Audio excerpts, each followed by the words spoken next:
welcome to Get Stuck In, and there's plenty to get stuck in with this weekend. We're looking back on a busy weekend at Warwick and Newbury, where we saw some top class action, and we're going to look ahead as well to Grade 1 racing at Ascot this weekend, and a good Grand National trial at Haydock, where Bristol de May will be running under Daryl Jacob, who joins the three-man panel this week. Welcome along, Daryl.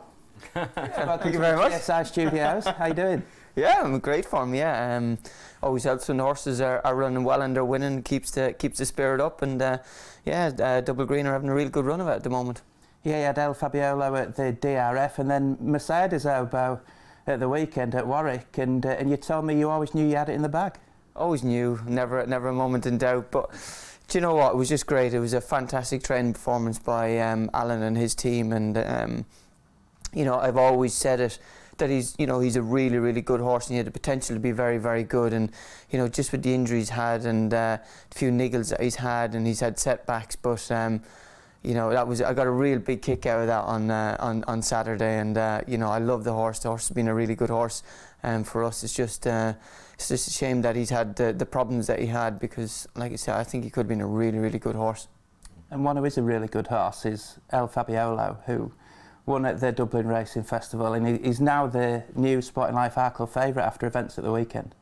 Yeah, obviously Jonbon didn't enhance his reputation, I suppose, on Saturday. Is that the right way to describe it? But he was probably just a little bit like ring rusty or a little bit sleepy. I never actually felt he really took Aidan through the race or into the fences. It was just like his ears were pricked, and it was just like he was out going out for like a Sunday stroll or something like that. Do you know what I mean? It just, it wasn't catching to the eye, but, at the end of the day, we know how good he is, and, it could be a typical Nicky Henderson. He just primes him and just gradually builds him up, and he can guarantee at Cheltenham he'll be 100% the A1, and it'll be a different Jonbon. Dan, what did you make of it? Yeah, there are some similarities with last year as well, aren't there? Because he went into the Supreme, where obviously he wouldn't have beaten the monster that is Constitution Hill, but he went into that on the back of a bit of a scramble at Haydock, where he was jumping right and things didn't go great for him. I agree with Daryl to a large extent. You definitely couldn't say he enhanced his claims, but whether he knocked them to the extent some were saying, I'd have doubts. I mean, the negative for me was I thought he might have brushed aside Calico quicker than he did once he got past him, but for me, it was Rider of the Season material on the runner-up. I mean, Harry's riding a 9-1 on chance, and he makes that really aggressive move in the back straight. And I think for a second it caught Aidan out, it caught Jonbon out, and he just took time to gather himself again on goodish ground. Ultimately, we know he's a very good horse, as Daryl said, and we know from Aintree as well that there's very little between these two, and if they both turn up in top nick, we're going to be treated to possibly one of the races of the festival. I would have loved to have a Heart Monitor and Aidan Coleman's going around there. He looked pretty cool. I would have loved to have a Heart Monitor on him and just see how high the heart rate went. I think the worry would be with Jonbon that there's two slow jumps in the back, 7 and 8. And he was just in a little bit tight, and he was a little bit more careful than we saw at Sandown, for example. And Dan said it in here last week, maybe the advantage he would have over El Fabiolo would be his jumping just might get him away from El Fabiolo potentially.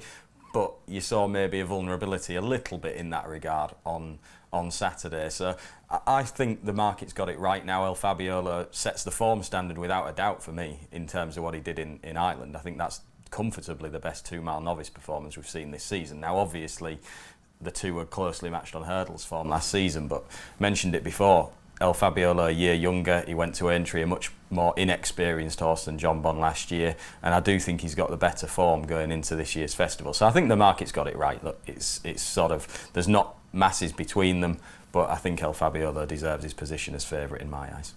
Really interesting race there at Warwick on Saturday, and there was some fantastic action at Newbury as well, including in the Game Spirit Chase, and we saw Funambili Savola bounce back to form, Dan, for Venetia Williams. What did you make of this race? Well, the small matter of one of 4 course records going on the same card. I mean, yeah. It tells you a fair bit about how lively conditions were. Based on time forms records, the Betfair Hurdle itself was 8 seconds faster than any we've recorded this century. We called the ground firm. I mean, I don't think there's any doubt on times. Even the 2 races that weren't course records with, I think, the second and third fastest times over those distances. So it was a rapid test. Funambule, as Venetia said in the aftermath, is a really fast horse. And he was in his element whizzing around there, and big old Grenadine, he just looked like the wheels were spinning a bit under pressure. But it was carnage for Nichols across the day, and I'm sure ground will be used as an excuse for quite a few of them. Yeah, he usually farms that meeting, doesn't he? But a bad day for Nichols, including Grenadine, Martin, who you were quite keen on for the champion chase on this show a few weeks ago. He's been pushed out to 33-1. Can you sort of put a line through that? In all honesty, I still actually don't. I still don't think he's a bad price and a bad. I know he's drifted out from when I said it initially, but there's 11 horses in it at this moment in time. They won't all run. It's going to cut up, which was the point I was making a few weeks ago. I actually thought he ran okay, to be honest with you. Nichols said beforehand that he wasn't going to be primed for it. You could see that the race got away from him up the home straight. Funambule was just a quicker horse on very, very fast ground, and the sort of ground that you very rarely see at this stage of the jump season, in all honesty. And Grenadine's coming back a little bit. He's rallying on the running, isn't he? And I think the run will have put him spot on. So I'm not saying he goes there with an outstanding chance in a champion chase, but that picture has been thrown wide open a little bit. I do think he'll run another good race in a champion chase, and it might well be good enough to place in it, but it's kind of falling apart around the likes of Edwardstone a little bit, isn't it? His chances seem to be enhanced all of the time when you put all of the pieces together. Yeah, let's chat Betfair Hurdle, the feature handicap on Saturday. Like you say, Dan, a really quick test compared to other renewals when you think of Splash with Ginge winning in heavy ground, etc. But a really good performance from Auchenrisk for the Chris Gordon yard. Definitely. I mean, he's a horse, so I think he's genuinely very popular. You know, physically he's not massive or anything, but he's a real grafter. Tries his heart out. He goes about it in a really attacking way. You think back to the day he made a successful handicap debut. I think he was off something like 117 when he had just a couple of runs, good bumper horse, and then he's gone chasing. Again, I think his attitude more than his physical scope has got him a fair way over fences so far. But that was just a burn-up. It was like a speedway race. He got out in front, he quickened into the straight, he didn't get taken on, but he wasn't hanging around. I just thought there were a couple ran really big races against what was clearly a speed bias. I mean, you were not going to make up that ground on such quick going, were you, when you were held up in the rear division? And then I thought Filey Bay, who came from slightly closer but still mid-div, ran huge as well in finishing a clear second. I mean, for those two to pull that far clear on such quick ground, I thought was really notable. Do you think Filey Bay's a county hurdle horse then? Yeah, I mean, I don't want to go too soon on Team Tracker, reveal the secrets, but I'd be hard pushed to find anything more eye-catching than him. It was a big step up on the bare form, what he'd done previously probably, but I just thought he promised a lot more. He tanked through the race. The advantage, if there is one in the aftermath of him not winning, is he'll still go up enough to guarantee himself a place in the county. I think he'll sneak in for sure, and you'd be hard pressed to find something that you'd want shorter price than him in that race. Just quickly, Martin, any eye catchers for you in the Betfair Hurdle? Well, he's the obvious one, isn't he? Let's be honest. And it's fair to say that although you'd be very positive about each of the first two, Auchenrisk kind of had his ideal setup. I think they'll struggle to find a race that suits him quite as well as that did with the conditions as they were on Saturday. Front runners have a really good record in the Betfair Hurdle generally, don't they? And I think it is because the ground often isn't that testing at Newbury, and under those conditions it's pretty hard to make up a lot of ground, and in a big field. So Filey Bay, echo exactly what Dan said really about him.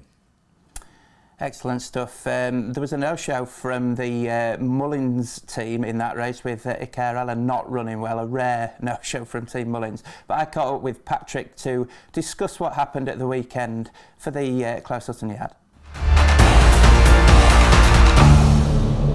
As promised, here's Patrick Mullins with us for his regular slot on Get Stuck In, just to quickly discuss the weekend's action just gone. And it was quite a quiet weekend for Team Mullins at Naas, Patrick, but you rode Bill away to success for the fourth time in that Hunter's Chase, but it wasn't without drama. No, he never makes it simple. He likes to keep me fit. He jumped off and he travelled great and jumped well the first lap, and then the first bench in the second circuit, he just I'm not sure what he did, to be honest. I had that split second where I thought I was gone, and for luck my left foot just caught the saddle in time, and we were able to scramble back onto him. But I'm not sure I'd lived it down if I'd fallen off him. But obviously then after that, he jumped a bit slow and a bit careful, and it's ended up turning into a bit of a sprint. You know, that we're all in a bunch second last. I was always going to win, but you know, he's just getting a bit lazier as he gets older. But look, he did the job. You'd like to have seen him done it better, but he won. And you know, I think that's his 8th chase win. And I think at the moment in the yard, there's only one horse I think who has more chase wins than he does. So he's been an incredible horse. You say he's getting a bit lazier. There was talk of perhaps switching to blinkers next time. Yeah, I wouldn't mind putting a pair on him. I just think, you know, he's getting a bit older and wiser. Willie's not a massive fan of blinkers. I know the year we went down to the wire with Gordon for the championship, I think we ran 5 horses in blinkers the last 2 weeks and 4 of them won, including Wicklow Brave and Champion Hurdle. But I don't think we've used them since then, really. So they're not Willie's favourite. But I have to approach it with him when he's in a good mood. And you were also on the Gunnar Yates in the bumper, who you were looking forward to riding beforehand. He travelled well up to a point. Did he feel like a good horse for the future? Yeah, look, we were disappointed with him. But obviously he wore the hood. He can be a bit keen. There was plenty of pace in the race, and while he just probably did a bit too much early on in the race. You know, I think the time was maybe 9 seconds faster than the 2 maiden hurdles. Yeah, look, he's a Yates. He's going to be a 3-mile chaser. Really, and he needs to learn to settle. But I think maybe we might take the hood off, maybe ride him a bit differently. But once he goes over jumps, I'm sure he'll settle much better with something in front of him. I think he's much better than the bare form suggests. And one that Paul rode was Hunter's Yarn in the listed novice. Has he booked his ticket to the Sky Bet Supreme? Yeah, it looks that way. You know, I always thought he was going to be a horse to go out and trip, but every time we seem to do that, he disappoints, and he seems to be quite effective over 2 miles. So that's a nice surprise. He's not the most natural jumper, which again is why I kind of thought going further might help him. You know, over 2 miles he's a pretty slick jumper, but it obviously didn't stop him in Navan. But he does need to probably brush up his jumping.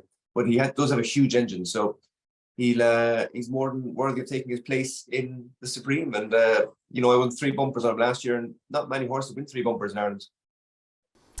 Yeah, it looks like a slightly busier weekend this weekend coming up at Gowran Park, the Red Mills Hurdle and the Red Mills Chase. We're a few days out at the time of recording, so we don't know the entries yet, but it's the one horse you're looking forward to seeing from the Mullins yard? Yeah, Red Mills Day at Gowran is one of the big meetings here, just probably behind the test days, so we're all looking forward to it. Yeah, look, Sharge is entering the Red Mills Hurdle, so that'll be very exciting. Usually it's a bog at this time of year, but the ground is going to be nice. It looks like a nice opportunity for him. He'll have 12 stone. He has to give £4 to Field Door and Darasso, so it won't be easy. But I think we might let him take his chance on the way to going to Cheltenham, maybe onto Aintree then perhaps.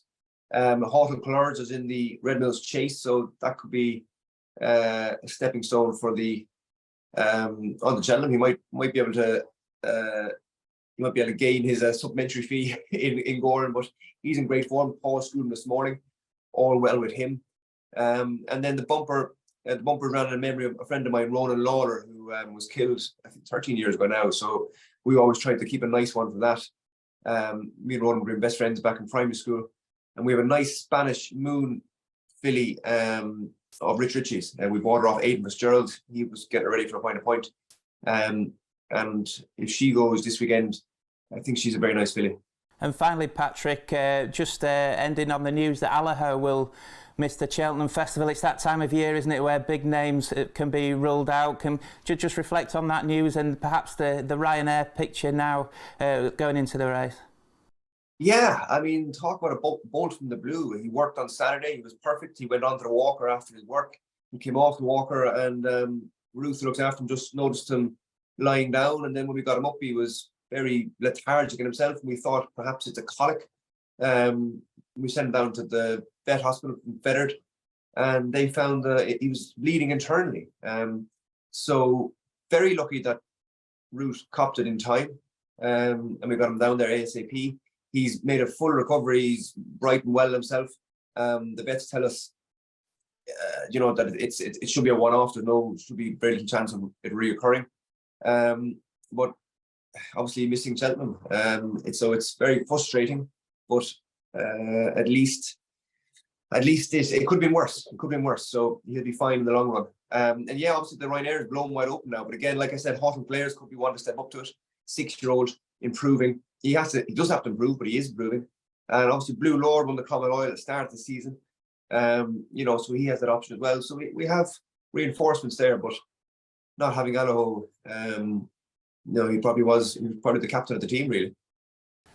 A fairly quiet weekend for Team Mullins then, but it's never a quiet time at Closutton, is it? And obviously, big news that Allaho misses the Ryanair chase, unfortunately. But this is Willie Mullins, and he has got others for the race. And unfortunately for you, Daryl, one of them might be Blue Lord, because you had your eyes on him for the champion chase, didn't you? Yeah, I mean, potentially, obviously, he could have been a nice ride to pick up, whether it was in the Ryanair or the champion chase. But obviously, with Allaho missing the race now, it's more than likely Blue Lord could end up going down that direction. It's nothing set in stone, but he gave me a great day earlier on in the year. And when he gave you that great day, did you think, he's a 2-miler, or did he give you a feel that he could do better going up in trip? It's an interesting one, because some of his races actually he does, and even like I had discussion with Paul and stuff, some of the races he gives you the feel like when he's really fit, really fresh, he takes you through the races so comfortably, and he always feels like, because what you need is in a champion chase horse is you need a horse that's got loads of pace but also stays very well as well, and he has all of that when he's on his A game. He has all of that in abundance. And then you obviously at Clonmel, when he stepped up to 2.5 for the first time, he beat one of Willie Mullins' other good horses that won a King George, over 2.5. So the form is there. I suppose it's whatever race or whatever direction they want to go down. I think he's not going to be inconvenienced whether he goes to the champion chase or the Ryanair. I think whatever race he's going to go in, he's going to have a really, really good shot of it. Edward Stone is probably favoured for the champion chase, isn't he? I think he could get a lot closer to him this year. But then, with Allaho coming out, I think the Ryanair is a very, very open race. So it'll be interesting to see how things pan out, really. It is an open race, Matt, in the Ryanair chase. Do you think there's a bet in it at this stage? Yeah, I think Blue Lord's going to have an outstanding chance in it. I think over 2.5 miles, personally, I think he's got some untapped potential. He did it well, probably had a good bit to spare, to be honest, when he beat Tornado Flyer in that Clonmel Oil earlier on in the season. French Dynamite would be the horse I'd have on the radar for the race. So he's actually set to run, I think, at the weekend in the Red Mills on Saturday. So that could be an ideal sort of prep run for him. He looks to me like he'll have a good chance of winning on Saturday, potentially, in a race that could cut up and will be a pretty small field. But French Dynamite ran really well earlier on in the season under a pretty big weight in the Paddy Power. He's run some fine races subsequently as well. He was unfortunate last time out when Fakir Dudari beat him, admittedly giving him weight, but he made a late mistake and he was hampered by a faller at the final fence as well. But he's just a good consistent horse with Cheltenham form. I could see him winning at the weekend. If he does do that, then he'll shorten up for the Ryanair, and it looks a likely target for him over a sort of track and trip that he's run well over already. So he's about as 14, 16 to 1 shot, that sort of price, and in a race that's been thrown wide open. I think backing him each way for the Ryanair, there'd be worse bets than that ahead of a run at the weekend. Just while we're talking Cheltenham, Dan, have you got anything for us? Yeah, firstly, who needs enemies when you've got friends like these? I backed Knight in Dubai on Saturday. Daryl chins me. I backed French Dynamite and had a good crack at him in the Paddy Power, and Martin decides to bring him up. A horse who we were on the right end a couple of years ago. Martin was very sweet on Vintage Clouds in the Ultima at the festival a couple of years ago. Happy Go Lucky was made favourite. By all accounts, maybe you were in the weighing room, David Bass came in shell-shot that Happy Go Lucky hadn't won. They really fancied him. He went to Aintree next time, justified favouritism on that occasion. He missed time afterwards, but he ran really well in that rehearsal. Behind long press, second was into overdrive, and then they just ran him over the wrong trip.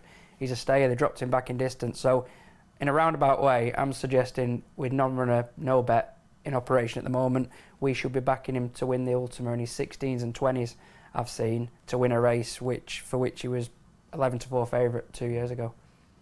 A couple of Cheltenham Festival bets there from the team. Next, we're going to look ahead to Saturday's action.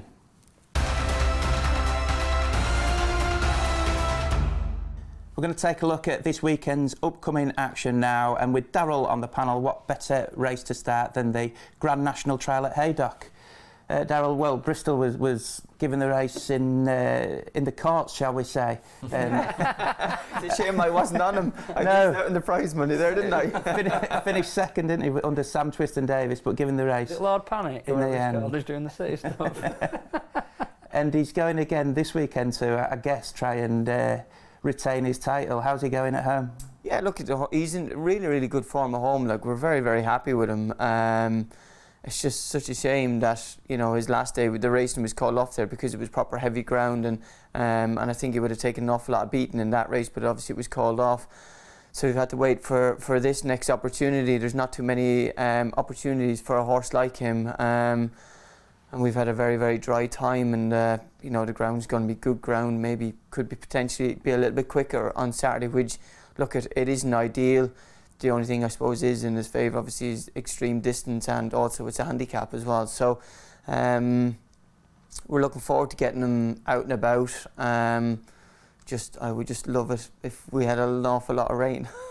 Yeah, I don't think that's going to happen. 154 for him. I mean, that is lenient, isn't it? I know they get sort of a little bit of good treatment as the years go on, but I think 154, even on what he's done in the last 15 months or so, is lenient.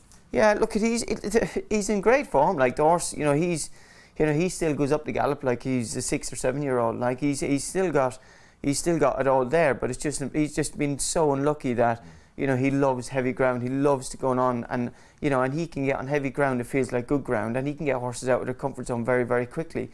Whereas, unfortunately, on the better ground, you know, the better ground horses, they can travel with him an awful lot easier, and it just puts it, you know what I mean, he can keep going at that, but he can't put them under pressure at that. And it's such a shame for the horse that, you know, in a lot of times that he's got beaten, he just hasn't had them sort of conditions, but he's run really, really well in defeat. So look, we're very, very proud of him, but, you know, I'd love, at his age now, I'd love for him to go out and, you know, and get one big more win under his belt. And you know, he's got a great public following. Everyone loves him, and it would be just magic if we could just get one more big win into him before, you know, potentially he does get retired. Who's the danger to Bristol on Saturday, do you think? I do think conditions are a massive thing. We saw it at Newbury, how the dynamic changes. And you look at a lot of those, apart from Bristol, you've got Fontaine Calange, I think she's a mudlark. You've got 6 or 7 who you'd say, oh, that horse wants bad ground ideally. And one also I don't think is necessarily pigeonholed as that is Small Present, trained by Sue Smith, who has a cracking record at Haydock over hurdles. He's done it on good to soft. He's had one go over a marathon trip, and he's always looked a thorough stayer, and he ran really well in the Lincolnshire National on Boxing Day. He's a horse who trip and ground should be no worry, whereas for a handful of them, maybe including Bristol, you might have a doubt or two. I saw he was 8-1 plus, and he'd be my idea of the bet at this stage.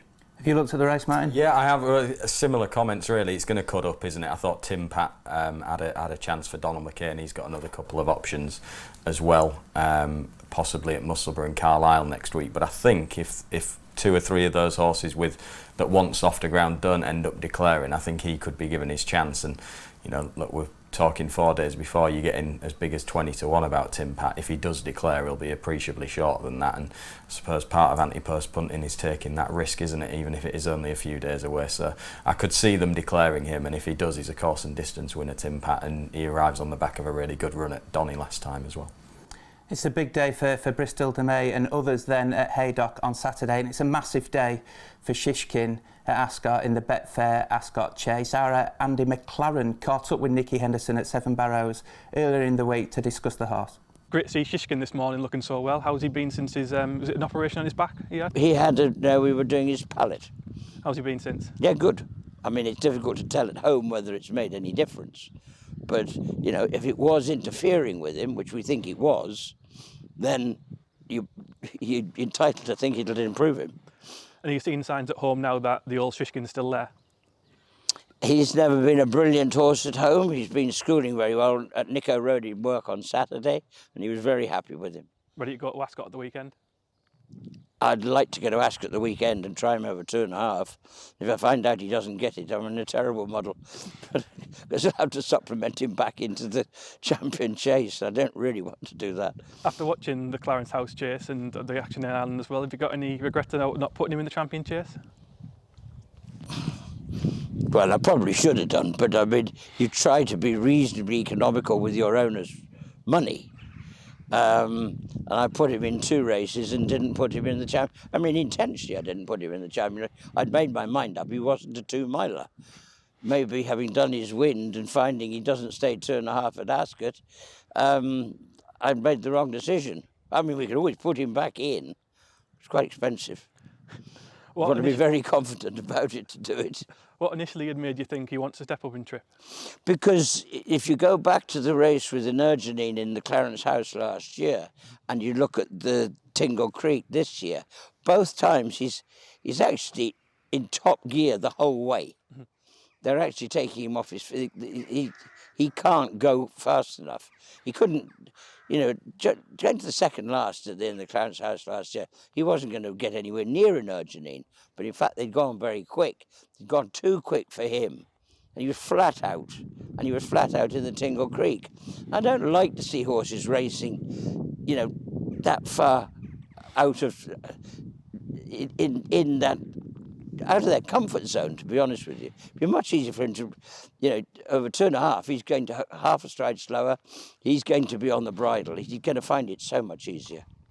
The races he is in at Cheltenham, the Ryanair and the Gold Cup, which one's most likely? Ryanair. Any temptation to go for gold? Go for the big one? I don't think so, because I mean, I'd be very surprised. Nicky Henderson there talking about Shishkin, and he doesn't seem to be convinced himself that 2 miles was the problem with this horse, but he does step up in trip on Saturday. Dan, what are your thoughts on him going into the race? I think he's always gone like a horse that, I suppose Altior was in a similar vein, and suddenly they were put off by it after he got beaten by Surname. But he's a horse I've always thought was a strong stayer at 2 and would have no problem going 2.5. But as Nicky's half alluding to, we've got a horse here who was odds on for a champion chase 12 months ago. This year he's not even entered in it, and suddenly we're discussing him as a potential King George horse of the future. So something doesn't quite sit well, and it's a mad situation really looking at that race on Saturday, whereby you can back him at 5-2 to win an Ascot chase, to beat Pic D'Orhy for 1 and Fakir Duderie. It'd have been 5-2 on 12 months or so ago, and that's the conundrum punters face. But it looks a really nasty little puzzle, that. Martin, he's a really good horse to run against, isn't he, Fakir Duderie? Because you can sort of set your watch by him. He runs that number every single time, but he's not who you would say a real dominant Grade 1 horse, is he? So he's a good one to run against. He is. He'll give us a really good, strong indication of where Shishkin's at, really, because at his peak, as Dan said, Pic D'Orhy, Fakir Duderie, they wouldn't live with Shishkin. But we're not dealing with the same Shishkin right now, but it'll tell us plenty, because if he's anywhere near, even if he's sort of 90-95%, he should win on Saturday.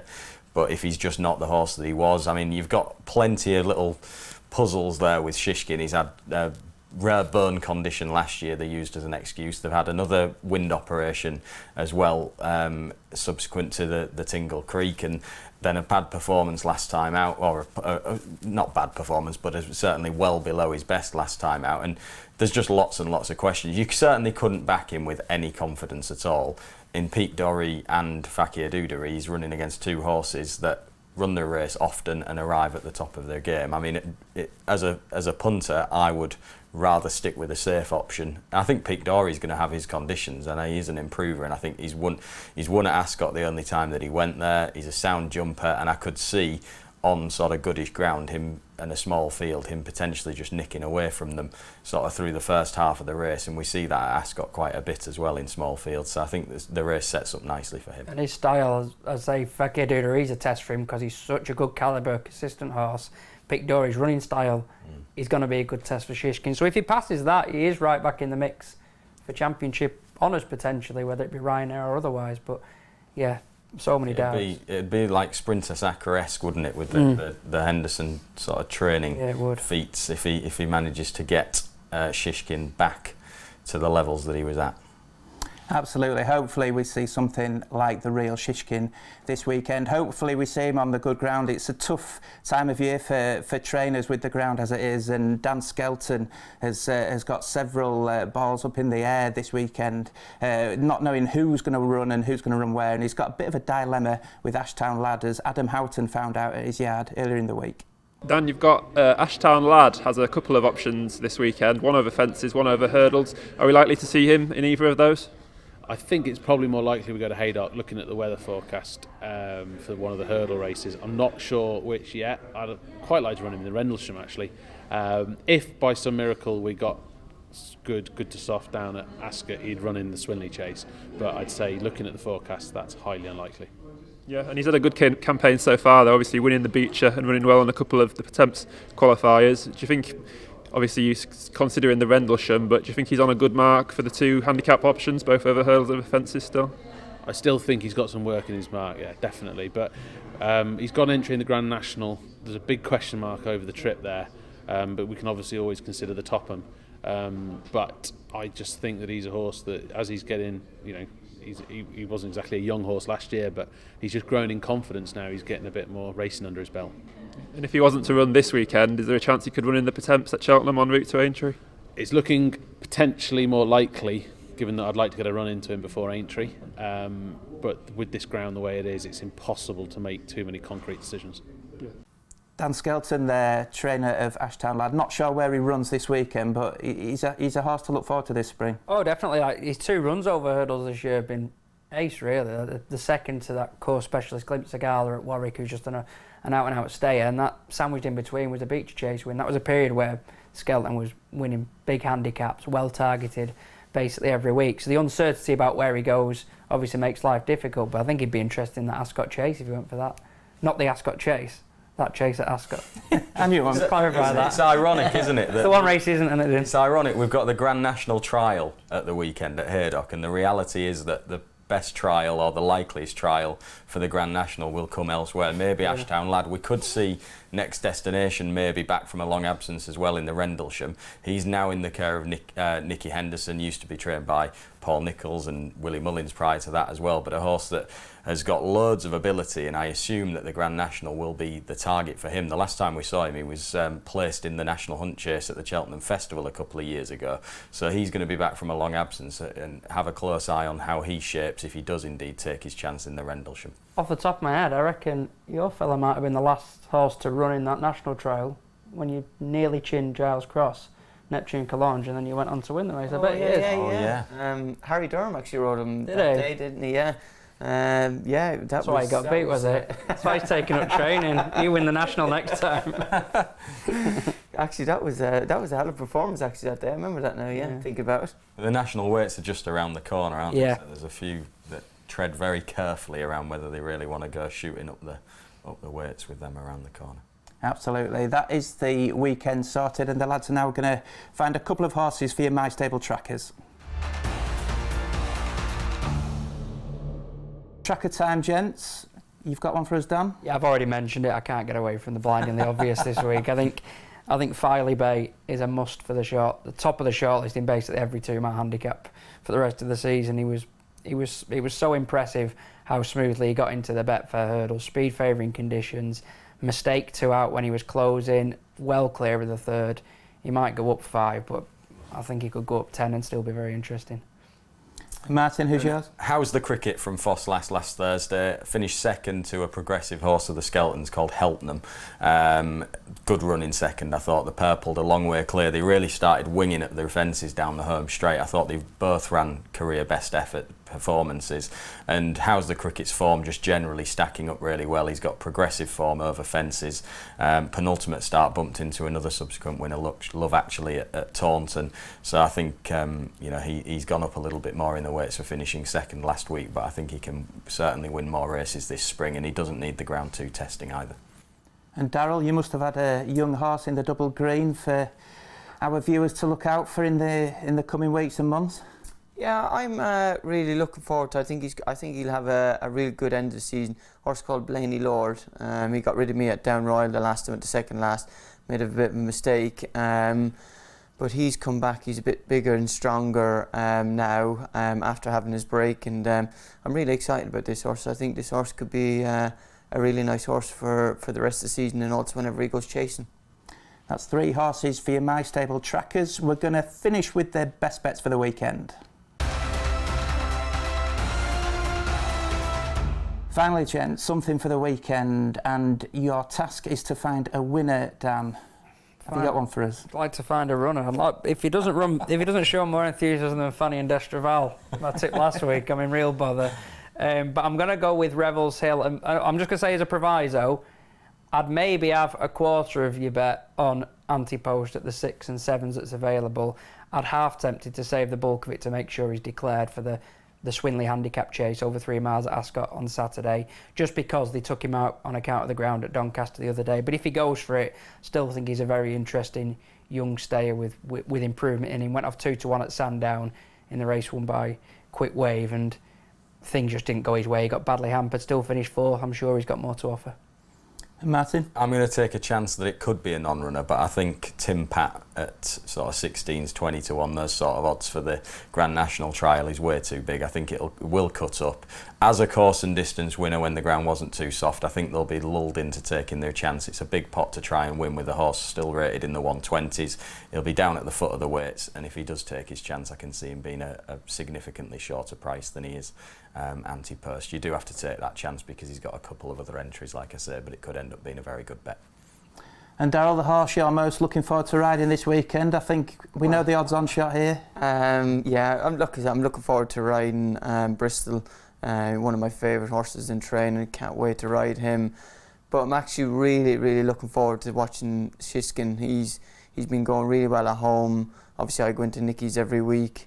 Nick was very happy with him, and I think you'll see a new Shishkin this weekend, and I'm super excited so he can put the doubters, put them back into their box. Great stuff. Thanks for joining us, Daryl. Thank you, Dan and Martin. Thanks for watching, everyone. We'll be back again next week to do it all again.